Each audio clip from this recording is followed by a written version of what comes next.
নমস্কার, রাজনৈতিক ও যুদ্ধের খবরের আপডেট পেতে ওয়ার্ল্ড নিউজ বাংলা চ্যানেলটাকে সাবস্ক্রাইব করে রাখুন। 21শে জুলাই মঞ্চে ব্যাপ্ত থাকার পর অবশেষে দলনেত্রী মমতা বন্দ্যোপাধ্যায়ের সঙ্গে সাক্ষাৎ করলেন তৃণমূলের প্রাক্তন জেলা সভাপতি অনুব্রত মণ্ডল। রবিবার মুখ্যমন্ত্রী বীরভূমে পৌঁছতেই রাঙ্গাবিতান গেস্ট হাউসে তার সঙ্গে দেখা করতে যান অনুব্রত। প্রায় 10 মিনিট ধরে দুজনের মধ্যে কথা হয় বলে জানা গেছে। তবে ঠিক কি বিষয়ে তাদের মধ্যে আলোচনা হয়েছে তা নিয়ে মুখে কুলুপ এঁটেছেন কেষ্ট।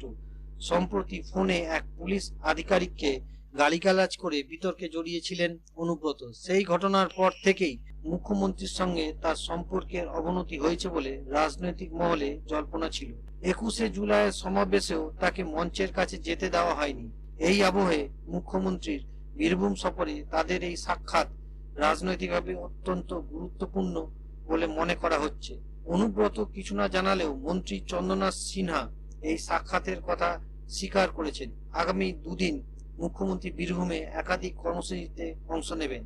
এই সাক্ষাৎ কি অনুব্রত মমতার সম্পর্কে বরফ গলাতে সাহায্য করলো, সেটাই এখন দেখার বিষয়। ভিডিওটি ভালো লাগলে লাইক করুন, শেয়ার করুন এবং সাবস্ক্রাইব করুন ওয়ার্ল্ড নিউজ বাংলাকে। নমস্কার।